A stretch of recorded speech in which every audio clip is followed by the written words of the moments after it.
Hey, oh, what's up? Back to the office.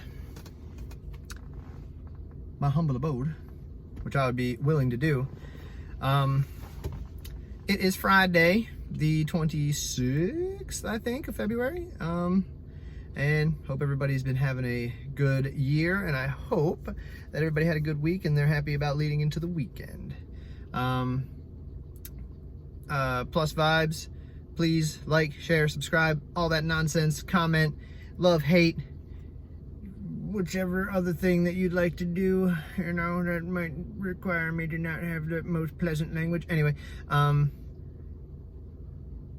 the channel is Geopoppinpacks still, Geopoppinpacks.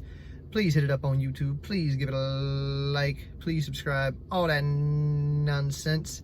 And today, I want to talk about, and I'm curious about, what people are doing as far as the plans. Well, very vague, right? But I mean that in the vaguest sense. What do you do for your plans? When you have a goal you want to meet, right? Inevitably, you're going to have to make a plan to get to that goal. You're not going to probably just say, oh, I want this, or I need to be here, I want to be here, I want to do this, and not try and iron out how you're going to get there, right? No, I would assume you're going to make a plan. If you're the type of person who says, this is what I want, and you just kind of fugazi it into existence, please let me know how that works. I would love to know. Comments. But for me, and like I would assume most of you guys, you need a plan, right? So, I feel like a lot of people are you the type of person who gets overwhelmed by these kind of things? Are you easily overwhelmed?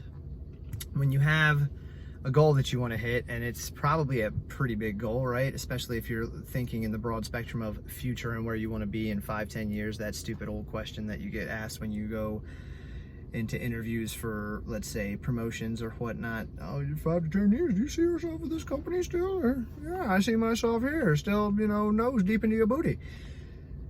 I mean, when you make those kind of plans, it can be daunting, and I get that. And it still is for me, but what helps me is kind of figuring out, all right, I want to be here by this time. Well, how do I think I can get there? Well, I think I'm going to get there by doing this particular tactic. Okay, well, what does this tactic entail? And then you just keep breaking it down bit by bit.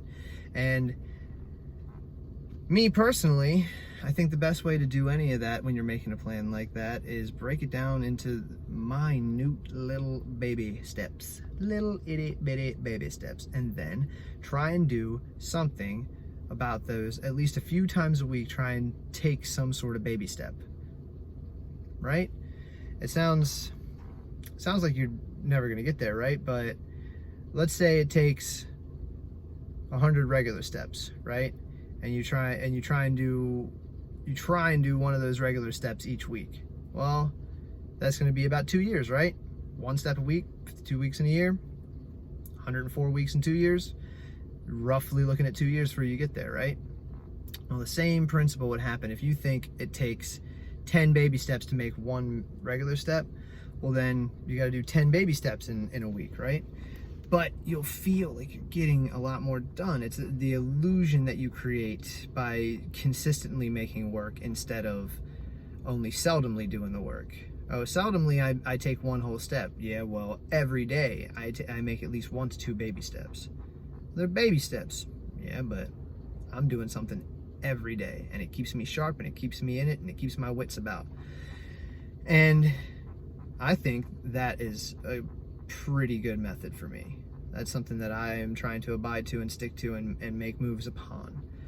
Let me ask you guys, what do you do? Are you the type of person who just wants to make those regular steps and you don't think about the baby steps, and you don't want to break it down to that small of a fraction? Do you think it works better for you to do it that way? Let me know. I'm curious. Do you agree with me? Do you think that breaking it down into the smallest steps that you possibly can and moving forward based on that, not only, again, this is my opinion, for me it not only I'm more likely to stay on track and get these things done, but I also feel more accomplished because I'm getting more done. It's almost a quantity thing. Is it equating to the same amount? Yeah, it probably is, but I bet I'll still get more done, because the thing is that you're requiring yourself to take one step a week, let's say, one regular size step a week. But hey, time comes to take that step and oh, something happens, comes up, whatever, you can't make that step that day. Well, man, you're a whole week behind now. Whereas if I have to skip a baby step today, but I do 3 or 4 tomorrow, I'll probably still be on track, won't I? And then I just again and again and again and again, and every day I'm doing it. So it's also much more helpful, I think, in the mentality sense. It's almost like you're tricking your brain that you're doing way more than you actually are doing, but you feel more accomplished about that. A sense of pride in it, right? So that's my opinion on that. Let me know what your take is.